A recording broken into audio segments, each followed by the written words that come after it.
नमस्कार। Before print dot in से मैं महेश शर्मा। उम्मीदों की लहर धरी की धरी रह गई।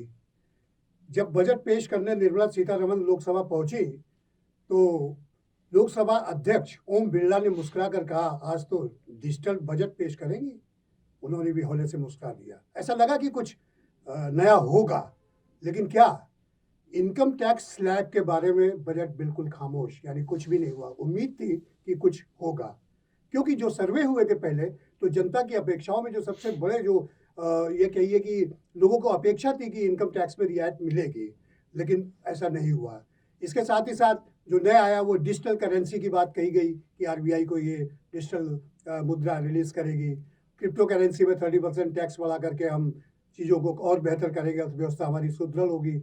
इस तरह की तमाम बातें होती रही।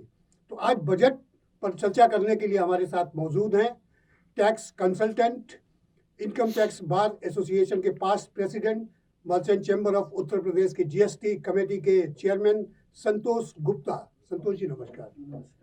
संतोष जी, इस बजट को आप किस तरह देखते हैं? क्या जनता के क्या रियायतें हैं या क्या है? आपको क्या लगता है, कैसा बजट है ये? देखिए, सबसे पहले यदि हम लोग ये बात करें कि जो आम आदमी ये महसूस कर रहा था, ये अपेक्षा कर रहा था कि हमें इनकम टैक्स के कानूनों में इनकम टैक्स के बोझ से कुछ हमारा वजन हल्का होगा, हमें टैक्स में रियायतें मिलेंगी, तो आम और मध्यम आय वर्गीय करदाता जो इससे बुरी तरह प्रभावित रहता है, उसे कुछ निराशा हाथ लगी। ना तो वित्त मंत्री ने जो बेसिक एग्जेम्पशन लिमिट होती है उसको बढ़ाया जो 2.5 लाख की थी, ना ही जो कर छूटों के खास इन्वेस्टमेंट थे, खर्चे थे जो एटीसी में करीब 1.5 लाख थे वो नहीं बढ़े, 50,000 थे वो नहीं बढ़े। और इसके अलावा अन्य छूटें भी तमाम दान की, चिकित्सा की, मेडिक्लेम की और जो लोगों को प्रभावित करती हैं, उन किसी में भी कोई छूट की ऐसी बढ़ोतरी नहीं की कि हम ये महसूस कर सके आम आदमी की टैक्स का हमारा बोझ कम हुआ है। उन्हें वास्तव में महज ही की निराशा हाथ लगी, हम कह सकते हैं। ये सरकार का आम एवं मध्यम आय वर्गीय करदाताओं को निराश करने का रुख लगातार जारी है, जो इस समय भी जारी रहा। जबकि लोग ये उम्मीद कर रहे थे कि जो कोरोना के पीड़ित लोग थे, जो पिछले 2-3 वर्षों से पीड़ित हैं, तो उनकी आमदनी में कोई विशेष बढ़ोतरी तो हुई नहीं आम आदमी की, और खर्चे उनके बढ़ गए, वस्तुओं की कीमतें उनकी बढ़ गई, ये सब चीजें हो गई। तो इसलिए भी उम्मीद कर रहा था कि सरकार शायद उसकी ओर कोई ध्यान दे, लेकिन इस वर्तमान सरकार ने, वित्त मंत्री श्रीमती निर्मला सीतारमण जी ने भी इस ओर कोई ध्यान नहीं दिया, और उन्हें कोई ऐसी राहत नहीं जिससे वो कह सकता है कि इस बजट में हमें कोई राहत मिली। छुटपुट चीजें जरूर हैं, लेकिन वो बजट का जब पूरा पिटारा फाइनेंस एक्ट 2021 के रूप में हम लोगों के सामने कल आएगा, तब और देखने को मिलेगा कि कहाँ क्या हुआ है, कहाँ और टैक्स लेने का प्रयास हुआ है या क्या हुआ है, तभी हम लोग विशेष टिप्पणी कर पाएंगे। लेकिन अभी एक खास बात यही है कि आम एवं मध्यम आय वर्गीय करदाता पूरी तरह से निराश हुआ है, उसे कुछ नहीं मिला है। लेकिन वित्त मंत्री ने एक बात ये कही कि ये बजट 25 वर्ष आगे का ब्लूप्रिंट है। तो इसमें ऐसे कौन से सेलिएंट फीचर्स हैं जिसमें आप ये विजुलाइज कर सकते हो कि 25 साल आगे का ब्लूप्रिंट तैयार करके बजट के रूप में पेश किया गया? देखिए, वैसे तो ये बात भी बड़ी अटपटी सी लगती है कि हम 25 साल का विजन आज बना लें, क्योंकि 25 साल का विजन बनाना बहुत लॉन्ग टर्म है। आप आगे 5 सालों के लिए सोचें, तब तो कहा जा सकता है कि आपका विजन अच्छा है और 5 सालों के अंदर जो भी हम काम करेंगे उसके बजट के एलोकेशन हर सेक्टर को उसी हिसाब से देंगे। और यदि 25 साल की नींव रखने की बात आप कर रहे हैं, एक रोड मैप बता रहे हैं कि 25 साल बाद ये होगा, तो बहुत दूर का टर्म है और इसे बिल्कुल भी व्यवहारिक नहीं कहा जा सकता। बल्कि यदि हम कहें तो हो सकता है कुछ लोगों को अच्छा न लगे कि ये तो मुंगेरी लाल के सपने दिखाए जा रहे हैं। 25 साल में क्या होगा, हम कहाँ होंगे, वो कहाँ होंगे, सरकार कहाँ होगी, जनता कहाँ होगी, इसका क्या था पता? अरे हमको जो भी दो तो 2, 4, 5 साल की रूपरेखा बताओ हमें, उसका रोड मैप हमें बताओ, उसकी चीजें बताओ। खैर, उन्होंने वो चीजें रखी हैं और ये कहा है, और इसीलिए बजट में दिख भी रहा है इस टाइप की चीजें जगह जगह कि हम लोग देख रहे हैं कि बड़ा बड़ा बजट मिल गया है, बहुत बड़ा बड़ा बजट मिल गया है। तो क्या होगा, भाव आधारभूत परिवर्तन हो जाएगा। लेकिन ऐसा कोई फिलहाल जब अगला बजट आएगा उसके पीरियड में हमको देखने को उतना नहीं मिलेगा। संतोष जी, ये बजट 16.6 लाख करोड़ के डेफिसिट का बजट बताया जा रहा है। जी जी। तो इतना हैवी डेफिसिट, तो इसकी ये घाटा पूर्ति कैसे होगी, इसका तो कोई डिस्कस ही नहीं हुआ। नहीं, हाँ, नहीं डिस्कस हुआ। ये तो वित्त मंत्री अपने उसको कवर में कुछ छुपा के रखे होंगे कि हम कहाँ से लोन लेंगे, कौन सा इशू जारी करेंगे, कौन से बॉन्ड लेंगे, किन किन कंपनियों से वो करेंगे। तो जो भी डेफिसिट है, हालांकि डेफिसिट बजटिंग जो होती है जी जी, वो इकोनॉमिक्स के नजरिए से कोई खराब नहीं नहीं होती है, लेकिन इतना रखना चाहिए Exactly. कि जितना आप उसके संसाधन से पूरा कर कर सके, सके। तो विकास के लिए जरूरी है। लेकिन यदि लंबा करेंगे तो उस डेफिसिट को पूरा करने में आपको नाना प्रकार से रुपया आएगा कहाँ से। चाहे आप लोन ले तो जनता से लेओगे, टैक्स लेओगे तो जनता से लेओगे, बर्डन कोई डालोगे तो जनता के ऊपर डालोगे, या उसकी छूटों और उसमें जो आपने बताया है कि हम ये प्रोजेक्ट में इतना खर्च करेंगे उसमें कटौती करोगे। तो ये चीजें तो सामने होती है, इसलिए डेफिसिट की फाइनेंसिंग एक लिमिट तक अच्छी कही जा सकती है। लेकिन मूल मुद्दों पे जो जैसे बेरोजगारी का इशू है, उस पर बजट में बात कही गई है कि कुछ ऐसी उन्होंने योजनाएं बताई, आत्मनिर्भर भारत से 16 लाख नौकरियां मिलेंगी, प्रधानमंत्री की एक कोई और स्कीम आने वाली है, make in India, make in India, उसमें 60 लाख नौकरी देंगे। हाँ, तो ये बता रहे हैं। ये क्या, ये अभी तक जो अनएम्प्लॉयमेंट का रेट है, दर है, वो तो बढ़ती जा रही है, और कोरोना की वजह से और भी बेरोजगारी बढ़ी है देश में, तो वो तो कहीं कुछ ऐसा हो नहीं पाया। तो आपको लगता है कि ये बजट कुछ राहत देगा बेरोजगारों को? देखिए, एक चीज इसमें तो साफ समझ में आ रही है कि ये हम यदि कर की बात छोड़ दें जी जी, तो ये देखें कि बजट कुल मिला के बहुत ऐसा भी नहीं है कि गड़बड़ हो। बजट एक रोड मैप टाइप का तो है, इंफ्रास्ट्रक्चर को भी मजबूत कर रहा है। अब इंफ्रास्ट्रक्चर के मजबूत करने से उसकी एलाइड इंडस्ट्रीज है जो, जी जी, उस पर फर्क पड़ेगा, व्यापार होगा तो रोजगार होगा। तो ये हमें आशा करनी चाहिए कि जो ये कह रहे हैं वो करें, और रोजगार कुछ ना कुछ तो मिलेगा। देखिए, आत्मनिर्भर भारत में उन्होंने कहा 16 लाख नौकरियां हम पैदा करेंगे। जी जी, मेक इन इंडिया के तहत 60 लाख नौकरी देंगे। तो ये नौकरियों में तो वो लेबर भी शामिल है जो इंफ्रास्ट्रक्चर में आएगा, उसको जॉब मिला। ये कोई परमानेंट ऐसा नहीं कि किसी ऑफिस में बैठ के वो नौकरी करेगा। ये उनका गणित जो है वो जैसे लेबर भी काम करेगा वो भी काम करेगा, उसके आधार पर है। और इंफ्रास्ट्रक्चर यदि जिस तरह का उन्होंने बताया है और करेंगे स्पीड से, तो ना इतनी सही लेकिन एक अच्छी मात्रा में रोजगार सृजन होगा। आपको याद होगा जब कोरोना काल में एक बड़ा पैकेज प्रधानमंत्री जी ने घोषित किया था 20 लाख करोड़ का, उसमें भी ये बात थी कि एमएसएमई इंडस्ट्री को थोड़ा सा और प्रमोट करने की बात थी, अनएम्प्लॉयमेंट को कंट्रोल करने की बात थी, ये सब चीज़ें थी। लेकिन वो कहीं सरफेस पे, ज़मीनी हकीकत से वो काफ़ी दूर था। तो एक तरह से जैसे अभी आपने कहा कि मुंगेरी डाल के हसीन सपनों जैसा है, तो वो उसका जब इस तरह की योजनाएं घोषित की जाती हैं तो थोड़ा सा नीयत पे शक होने लगता है। आपको क्या लगता है, क्या जो भी घोषणाएं की गई हैं, क्या जमीनी हकीकत क्या होती देखिए होगी? महेश जी, ऐसा है कि जो आर्थिक पैकेज वित्त मंत्री श्रीमती निर्मला सीतारमन जी ने पेश किया था कोरोना पीरियड में, जी जी, वो वास्तव में ऐसा कोई पैकेज नहीं था कि जिससे कोई मनी का डिस्बर्समेंट, मतलब मनी ट्रांसफॉर्म हो रही है वहां से और इंडस्ट्री है उसको, सरकार के एंड से कोई ऐसा नहीं था कि सरकार कोई पैसा देने जा रही है। वो उन्होंने योजनाएं बता दी थी कि आप बैंक से ले लो, एमएसएमई सेक्टर वहां से लोगो, तो वो चीजें तो हर समय उपलब्ध थी लोगों के लिए। फाइनेंशियल इंस्टीट्यूशन नया ऐसा कोई पैसा कि सरकार ने किसी उसको बढ़ाने के लिए दिया नहीं था। ये था कि हम लोन सोन ले लो, इसमें ये तुम्हें मिल जाएगा, उसमें वो मिल जाएगा, इस तरीके से हम इनकम टैक्स का रिफंड है तुरंत इशू कर देंगे और बैंकों से कह देंगे कि आपको जो इंडस्ट्री को फाइनेंस करे। तो ये चीजें पहले भी उपलब्ध थी, तो ये इसलिए उसका कोई हमको बहुत अच्छा परिणाम देखने को नहीं मिला।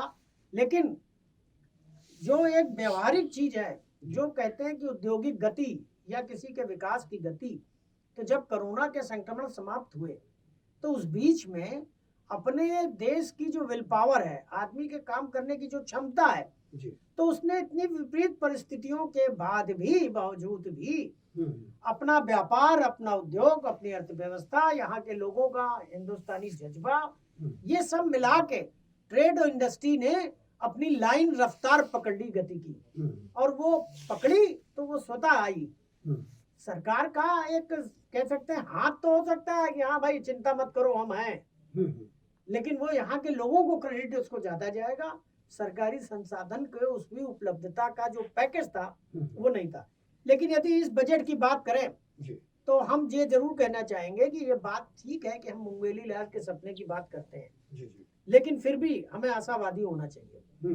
अब ये जो बजट में इन्होंने एलोकेशन किया, इसका कुछ ना कुछ तो काम होगा, और जब काम होगा तो रफ्तार होगी, रफ्तार होगी तो कुछ ना कुछ नौकरियां, मजदूरी, रोजगारी और जो इंडस्ट्री है उससे जुड़ी हुई वो करेंगे।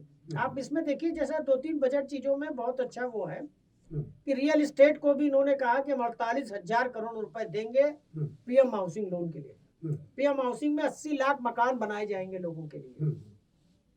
और जो रियल एस्टेट से जुड़ा हुआ कानून है उसको वित्त मंत्री ने बताया कि हम इसको और आसान बनाएंगे, आधुनिक बनाएंगे, क्योंकि उन्हें लग रहा है कि इसमें भी तमाम कमियां हैं जो रियल एस्टेट को बहुत अच्छी तरह से बढ़ने नहीं दे रही, तो वो चीज वो कर देंगे। नेशनल हाईवे उनका कहना है का विस्तार करेंगे 25,000 किलोमीटर 2022-23 में, तो करें एक साल में हम 25,000 किलोमीटर बढ़ाएंगे। यदि आप बढ़ाते हैं या जो रोडें पहले से हैं उनका आप विस्तारीकरण करते हैं 2 से 4, 4 से 6, या फ्लाईओवर्स बनाते हैं, बस्तियों को पार करने के लिए बनाते हैं, तो इसमें इंफ्रास्ट्रक्चर तो हो गई, उसकी इंडस्ट्री बढ़ेगी, उसकी नौकरी मिलेगी। इसके लिए उनका हम 20,000 करोड़ रुपए खर्च करेंगे। अब वो कैसे खर्च करेंगे वो अपना अनुपालन में बताएंगे कि हम पीपीपी मॉडल में करेंगे या गवर्नमेंट के फंड से फंडिंग करेंगे, लेकिन वो करेंगे। और एक इस बजट में जब इसकी चर्चा हुई है तो एक बात मुझे बहुत अच्छी दिखाई दी, वो महज ये दिखाई दी कि जो अटल बिहारी वाजपेयी का सपना था कि नदियों को नदियों से जोड़ने का बहुत वो ठंडे बस्ते में डाल दिया गया था। अटल जी का जो सड़क बनाने का वो था, हाईवे वगैरह बनवाए उन्होंने, तो आज उसका रिजल्ट देखिए, तो एक शहर से दूसरे शहर को जोड़ने वाली जो सड़कें अच्छी हो गई, और लिंकिंग रोड जो गांव को, विलेजों को मेन हाईवेज को जोड़ती हैं वो भी अच्छी हो गई। एक शहर से दूसरे शहर, नेशनल हाईवे छोड़ दीजिए, एक शहर से दूसरे शहर के हाईवे स्टेट के हैं वो भी अच्छे हो गए उसके कंपैरिजन में। तो हमको बहुत कुछ इस इंफ्रास्ट्रक्चर से, रोड से मिला। तो अटल जी का एक दूसरा विजन था कि हम नदियों से नदियों को जोड़ेंगे, तो जिन नदियों में ज्यादा पानी आता है वो दूसरे नदियों में पानी का बहाव होगा, और उसको जोड़ने के लिए भी कोई नहर टाइप की चीज तो बनाई जाएगी। तो जब नहर टाइप की चीज बनाई जाएगी तो सिंचाई के साधन उपलब्ध होंगे। उस बीच में जहां जहां से वो नहर गुजरेगी, उस नहर को, उसके आसपास के खेतों को, गांवों को एक साधन मिलेगा। फ्लड जो बाढ़ एकदम से आ जाती है, उसका पानी एक नदी से दूसरे नदी में, जहां इतना बाढ़ नहीं आती, छोटी छोटी नदियां हैं, तो वो प्रोजेक्ट जो है कांग्रेस गवर्नमेंट में हाशिए में डाल दिया गया। उसके बाद बीजेपी के उसमें भी ये हाशिए में पड़ा रहा। लेकिन एक अच्छी बात है, शायद प्रधानमंत्री जी को इस तरफ ध्यान गया, तो हालांकि ये बहुत पुरानी योजना है बिल्कुल की, और केंद्र बेतवा जिसमें 1400 करोड़ का एलोकेशन किया गया है, तो ये एक अच्छा कदम है। अच्छा कदम। लेकिन चलिए, देर सवेर सही, आप जागे, आप जागे तो एक अच्छा काम कर रहे हैं, तो हम लोग कहेंगे कि एक अच्छा काम है। निश्चित तौर पे ये एक अच्छा काम है, ये हम लोगों को, और जब देखिए शुरू होगा तो ये 10-20 साल में हमको बहुत अच्छे रूप में देखने को मिलेगा। आज मान लीजिए केन और बेतवा का 1-2 साल के अंदर ये बन जाता है प्रोजेक्ट, तो इस प्रोजेक्ट से निश्चित तौर पर हर जगह इसकी मांग आएगी कि साहब हमारी नदियों को भी जोड़ दो, और सरकार जोड़ेगी, तो इसका बहुत फायदा होने जा रहा है। लेकिन सर, आत्मनिर्भर भारत का जो सपना देखा जा रहा है, तो उसमें, उसके तहत उन्होंने कौन सी ऐसी रियायतें दी हैं? इंपोर्ट ड्यूटी में कोई कमी की है, या और कोई टैक्सेस में कुछ छूट दी है? तो ये सपना मैन्युफैक्चरिंग सेक्टर में सीधा सीधा क्या रियायतें हैं? देखिए, आत्मनिर्भर भारत के लिए ऐसा तो कोई विशेष एमएसएमई, मतलब जो छोटे और लघु उद्योग होते हैं, उसको विशेष ऐसा कुछ तो नहीं दिखाई दे रहा कि बहुत दे दिया। लेकिन ये जो जितना इंफ्रास्ट्रक्चर डेवलप होगा, तो ये बनाएंगे तो वही एमएसएमई सेक्टर की चीजें। हमको जो भी से मतलब, हम यदि सड़क बनाने जा रहे हैं तो हमें सीमेंट चाहिए, हमें बिटुमिन चाहिए, हमें लोहा चाहिए, हमें और लकड़ी या तमाम चीजों की चीजें चाहिए, तो वो चीजों की सप्लाई तो बढ़ेगी, तो वो एमएसएमई सेक्टर से ही आती है। नहीं, मैन्युफैक्चरिंग सेक्टर की जब बात आती है तो दिमाग में एक तस्वीर उभरती है कि बड़े बड़े कारखाने स्थापित हो रहे हैं, तमाम चीजें हमारे देश में बन रही, मेक इन इंडिया टाइप का जो कॉन्सेप्ट था, तो वो उस सेक्टर से रिलेटेड। उस सेक्टर में देखिए वो थोड़ा सा फर्क तो है। जब इंफ्रास्ट्रक्चर बढ़ता है तो इंफ्रास्ट्रक्चर हर श्रेणी के लोगों को, इंडस्ट्री को डेवलप होने का मौका देता है, बड़ी इंडस्ट्रियों को भी, छोटी इंडस्ट्रियों को भी, तो वो मौका तो देगा। तो कम से कम एक तो वो मौका है कि वो कर सकते हैं। इसलिए ये नहीं कह सकते कि बिल्कुल निगेटिव है बजट, पॉजिटिव भी है इस देर में। जी और अति अच्छी उससे काम किया जाएगा तो नहीं 100%, तो हम लोग 60-70% तक तो ये चीजों का अचीवमेंट कर ले, वो फॉर द बेस्ट। और सरकार को ये अच्छी नियत से यदि कार्य करेगी तो कुछ ना कुछ तो फायदा होगा। अब आप देखिए कि एक चीज और हम बताना चाहेंगे जी कि एक चीज अच्छी और लगी, हमारे जो डाकखाने थे जी जी जी हाँ। वो लगभग, अब चूंकि डिजिटल एरा शुरू हो गया, युग आ गया है, डिजिटल एप की वजह से अब हम खत लिखना भूल गए। अब हम मेल से भेज देते हैं या हम अपने व्हाट्सएप से भेज देते हैं। हेलो आए भी हम लोग फोन से कर लेते हैं, व्हाट्सएप से कर लेते हैं। तो चिट्ठियों का आना जाना जो डाक विभाग कर रहा था बंद हो गया, उसका पूरे देश भर में इंफ्रास्ट्रक्चर फैला हुआ है। तो इसको इस बार सुधारने के लिए उन्होंने अच्छा पहल किया है कि वो बैंकिंग फैसिलिटीज उन डाकखानों को भी ऑनलाइन देने जा रहे हैं, तो वो बैंकिंग की तरह से कार्य कर सकेंगे। तो ये भी एक अच्छा कदम है। दूसरा, ये जो कोरोना काल में हमने आपने सबने एक परेशानी बर्दाश्त की, सही कि फिजिकली हम लोग नहीं मिल पा रहे थे जी बच्चों की पढ़ाई नहीं हो पा रही थी, जी हम लोग भी मीटिंग में और इसमें जब नहीं मिल पाते थे, तो ऑनलाइन डिजिटल में डेवलपमेंट हुआ बच्चों को पढ़ाने का, स्कूल भी ऑनलाइन पढ़ाने लगे और लोगों की कॉन्फ्रेंस और मीटिंग्स भी सब ऑनलाइन होने लगी। दिल्ली में बैठा स्पीकर यहाँ आप सबको एड्रेस कर सकता है, नहीं पहले उसको दिल्ली से आना पड़ता था, जाना पड़ता था। तो कई चीजों की अच्छी बातें भी इस ऑनलाइन डिजिटल युग में हम लोगों को देखने को मिली। तो अब आप देखिए ये ऑनलाइन डिजिटलीकरण जो हो रहा है, इसमें 200 यूनिट वो उसकी बनाने जा रहे हैं जो एक्सक्लूसिव बैंकों की होंगी ऑनलाइन डिजिटल। तो ये अच्छे प्रयास है। तो डिजिटल युग में धीरे धीरे हम लोग उसका फायदा भी लेने एजुकेशन लगे में हैं। भी काफी डिजिटाइज एजुकेशन में भी है, जो इनका एक वो है पीएम विद्या 1 क्लास टीवी चैनल, हाँ हाँ उसको वो 200 यूनिट पे बढ़ा रहे हैं, हाँ वो रीजनल लैंग्वेज बढ़ा रहे हैं। दूसरी बात, एक उन्होंने अच्छी पहल की, आगे सपने देखिए, जब कोई चीज बनती है धीरे धीरे डेवलप होती है, तो ये अच्छी बात कहेंगे। एक उन्होंने बनाई है डिजिटल यूनिवर्सिटी बनाने की घोषणा की है। हाँ डिजिटल यूनिवर्सिटी। तो डिजिटल यूनिवर्सिटी भी यही है कि हम कानपुर से उस यूनिवर्सिटी को ज्वाइन कर सकते हैं, पढ़ सकते हैं, उसके एग्जाम दे सकते हैं, ऑनलाइन कर सकते हैं। बिल्कुल। तो ये भी एक अच्छा है फिजिकल का। तो ये कुछ दौर हम लोगों के लिए अच्छी चीज भी लेके आया है। और आप बिल्डिंग हाउसेस का तो हम लोग जिक्र कर ही चुके हैं। एक और इन्होंने आत्म भारत के कह सकते हैं प्रमोट करने के लिए, जो डिफेंस रक्षा के लिए हमको उपकरण या तमाम चीजें जरूरत की खरीदनी होती हैं, तो अभी कोई ऐसा रिस्ट्रिक्शन नहीं था कि हम देश से खरीदें कि विदेश से खरीदें। इस बार उन्होंने कहा कि नहीं, 65% हम डोमेस्टिक कंपनी से ही खरीदेंगे, भारत में ही खरीदेंगे, केवल 35% का आयात करेंगे। एक क्वांटिटिव रिस्ट्रिक्शन हर बहुत बड़ा 65% बड़ा वो होता है। तो 35 तो इसलिए रखा कि तमाम चीजें जो यहाँ बनी नहीं रही हैं, और हमें जरूरत है तो लाना पड़ेगा। अब जैसे राफेल ले आए हम, अभी तो राफेल के मुकाबले कोई हवाई जहाज बन नहीं रहा है, तो इसी तरह के इसलिए उन्होंने उसको एक मार्जिन रखा। ये एक अच्छा कदम है। और दूसरा एक हम चेंज और देखने जाएंगे कि 5G स्पेक्ट्रम, जो बहुत दिनों से हम लोग ऑनलाइन इसकी चर्चा सुन रहे हैं, इसके फायदे सुन रहे हैं कि ये डेवलप टेक्निक होगी, तो उसकी नीलामी स्पेक्ट्रम की, जो पहले कभी कभी बहुत चर्चा घपले घोटालों के बीच से के चर्चों से गुजर गई, सत्यता क्या थी वो जाने। तो वो 5G का 2022-23 में जो स्पेक्ट्रम है वो ऑक्शन करेंगे, तो वो जनता के लिए उपलब्ध हो जाएगा। जो भी कंपनी ऑक्शन ले, जैसा करे, इंडिया का सपना साकार होता है। हाँ, उसकी तरफ बढ़ रहे हैं लोग।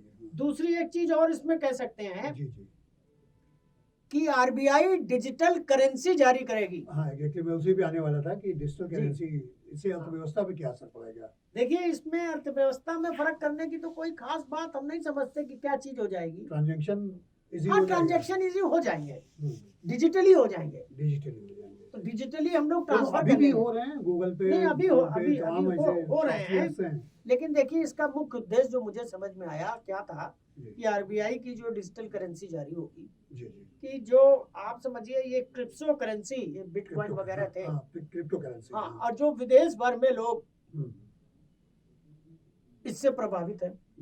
हर देश में इसकी एक पैरेलल इकोनॉमी चल रही है क्रिप्टो करेंसी की। बिटकॉइन वगैरह तो बहुत फेमस नाम है, और बिटकॉइन वगैरह के अच्छे तो कम और बुरा ज्यादा हो रहा है। ये इस टाइप का जैसे डेली रेट एड खोलते हैं, जी जी लोग उसमें प्रॉफिट के चक्कर में इसको एक स्पेकुलेशन की तरह इस्तेमाल कर रहे हैं। हाँ, हमने इसका पैसा बिल्कुल लगाया बिल्कुल। और रेट आ गया, हम्म, घट गए रेट बढ़, तो उसको रिकूप करने के लिए इसको और पैसा लगाता है। हिंदी में सट्टा कह सकते हैं। सट्टा कह सकते हैं, जुआ कह सकते जुआ हैं, कह दांव सकते कह सकते हैं। बिल्कुल। मतलब बुरा जरूर लग रहा है इन शब्दों को, लेकिन ये वास्तविक रूप से प्रिवेल हो रहे जी थे। जी जी और क्रिप्टो करेंसी से कोई बहुत ज्यादा लोगों को ये नहीं हो रहा था कि बन रहे हैं, हो सकता है बन कोई और रहा हो, बिगड़ते ज्यादा दिख रहे थे, बिगड़ते जाना। बर्बाद होते लोग ज्यादा दिख रहे थे। तो गवर्नमेंट को लग रहा था हम इसको कैसे कंट्रोल करें, क्योंकि ये इंटरनेशनली चल रही है, जी जी और कौन चला रहा है, कैसे चला रहा है, ये तो सब भविष्य के गर्त में है उसको। जी जी तो उसमें कंट्रोल करने के लिए उन्होंने कहा कि चलिए हम चलिए आरबीआई की एक डिजिटल करेंसी इंट्रोड्यूस करते हैं। जी तो आप डिजिटल करेंसी इस्तेमाल करना है जी तो हम दे रहे हैं आरबीआई से, हम्म, वो बिल्कुल रेगुलेटरी है, बिल्कुल उसमें पता है रिजर्व बैंक चलाएगी, तो आप उसका इस्तेमाल कर सकते हो। दूसरा, इसके बिटकॉइन के जो गलत नतीजे आ रहे हैं, परिणाम जी। है, उस पर कंट्रोल करने के लिए जी जी उन्होंने इनकम टैक्स में भी ये कर दिया कि 30% प्रॉफिट पे टैक्स हम लगाएंगे, इसके जी जो मैक्सिमम रेट ऑफ टैक्स है जी जी वो लगाएंगे। यदि क्रिप्टो करेंसी को वो करने के लिए कि हम्म, हायर रेट ऑफ टैक्स से हम क्रिप्टो करेंसी में टैक्स लेंगे, ये प्रोविजन स्पेसिफिक इस बजट से आ रहा। इसके पहले स्पेसिफिक नहीं था, लेकिन फिर कुछ मामलों में आयकर विभाग ने टैक्स लगाया है। आमदनी है, टैक्स दीजिए। ये एक प्रकार की वर्चुअल करेंसी है। आपको जो आप इसको इंटेंजिबल एसेट्स भी कह सकते हैं, जो नहीं दिख रही है, और वो भी इसकी इकोनॉमी में एक मान्यता है कि संतोष जी, उससे अच्छा, जो सौदे होते हैं वो होते हैं। जी। तो इसलिए क्रिप्टो करेंसी में जो 30% टैक्स भी लगाया है, जी तो ये सब चीजें जो स्टेप हैं हम्म। अच्छे हैं, ये कहे जा सकते हैं अच्छे। अच्छा संतोष जी, एक सवाल ऐसा है जो कि कुछ पॉलिटिकली टच भी रखता है और उसका इम्पैक्ट भी पड़ सकता है, वो है किसानों की एमएसपी को लेकर के, जिसमें जी बजट में 2.70 लाख करोड़ का हाँ, प्रोविजन आवंटन किया है। गया है। तो इससे क्या लगता है कि मतलब ये एक अच्छी पहल, और इसका पॉलिटिकल फॉलोअप्स क्या होगा? देखिए, पॉलिटिकल तो जो कुछ होगा वो पॉलिटिकल लोग बहुत क्योंकि अच्छी तरह इलेक्शन से 5 बता, राज्यों में चल रहे हैं इलेक्शन और है, यूपी सबसे लेकिन देखिए महत्वपूर्ण है। पूरा बजट, किसी भी सरकार को कोई ना कोई बजट तो बनाना ही पड़ता है, जी जी और बजट पूरे देश को प्रभावित करता है। जी। इसलिए ऐसा कुछ नहीं कर सकते कि ये इसी के लिए खास बनाया गया तो है। किसानों के देखिए लिए कहाँ तक एमएसपी, बेनिफिशियरी? नहीं, किसानों के लिए एमएसपी निश्चित तौर पे बेनिफिशियरी है जी, कि आपके फसल का न्यूनतम मूल्य तो आपको मिल जाए, और सीधे आपके खाते में जाए। सीधे आपके खाते में जाए। ये तो प्रोसेस है इस गवर्नमेंट का, जी। ठीक प्रोसेस है। जी। तमाम चीजों में उन्होंने कर दिया, जो भी सब्सिडी मिलनी है, चाहे वो गरीबों को, किसानों को, वो सीधे खाते में जा रही है। तो एक अच्छी पहल है। तो एमएसपी भी यदि किसानों के खाते में जा रही है तो अच्छी पहल है, हम इसे अच्छा मानते हैं। और किसानों के हित में तो राजनीतिक चीज देखेंगे तो सब कुछ पूरा क्या बजट इसका कुछ राजनीतिक लगेगा। पॉलिटिकल माइलेज भी मिल सकता है क्या? आप लोग किसान कुछ ऐसा- नाराज था। हाँ। देखिए पॉलिटिकल यदि कह सकते हैं तो कह जी, जी। सकते हैं कि बीजेपी से किसान नाराज था। जी जो 3 कानून बनाए गए जी जी और उसको या तो किसान अच्छी तरह समझ नहीं पाए, जी या सरकार समझा नहीं पाई, जी और समझा नहीं पाई और किसान भटक गया, और भटकने से हो सकता है कुछ उसका नुकसान भी हो रहा हो उन कानूनों से। तो वो चीजों, सरकार और किसानों के बीच का जो कम्युनिकेशन गैप रहा, जी उसने इस आंदोलन को जन्म दिया।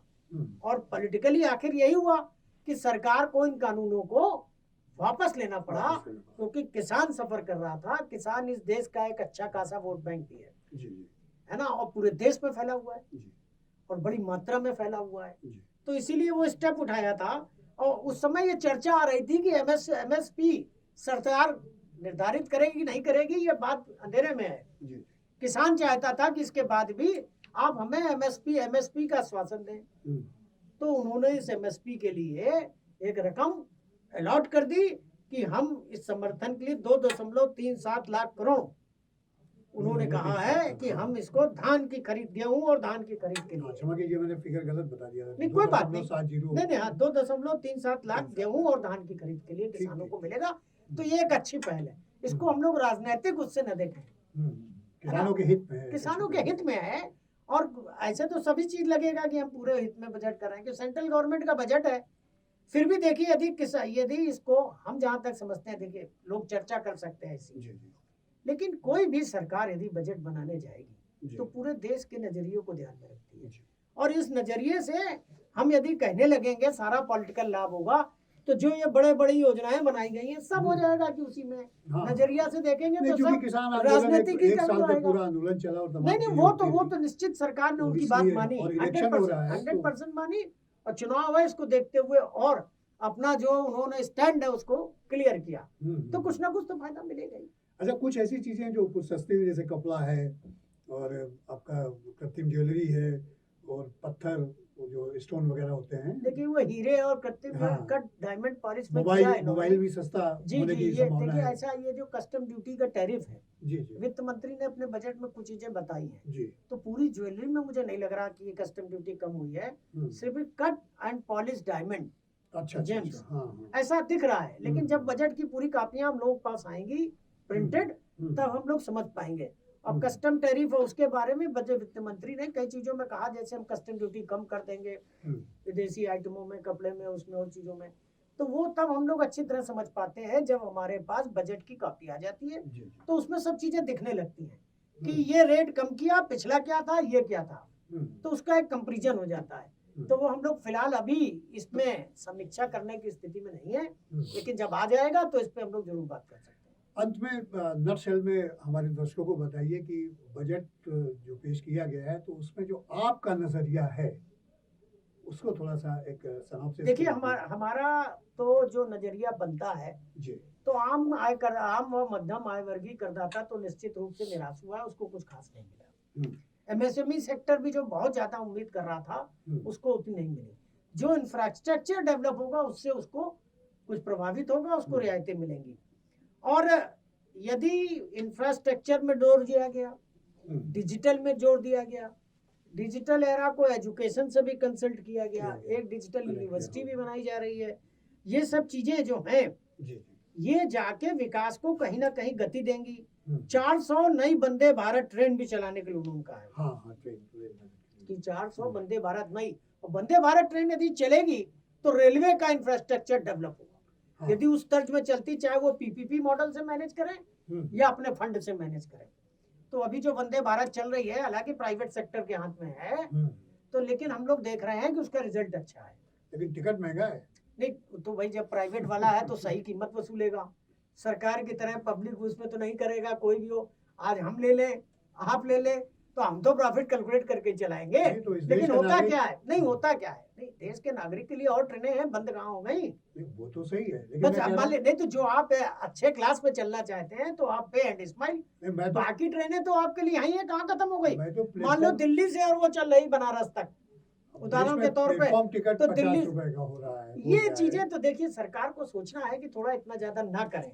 लेकिन बाकी रेलवे का तो और भी है, उपलब्ध है, उसी रूट पे और भी ट्रेनें चल रही हैं। तो भाई जो ज्यादा दे के जाना चाहता है वो वंदे भारत में चला जाए, नहीं जाने देना चाहता है तो अब ये कहेंगे हम सरकारी पक्ष ले रहे हैं। लेकिन ये हकीकत है भाई, एक्सप्रेस ट्रेनें भी हैं, तेज गति की ट्रेनें भी हैं, उसमें भी आप सफर कर सकते हो।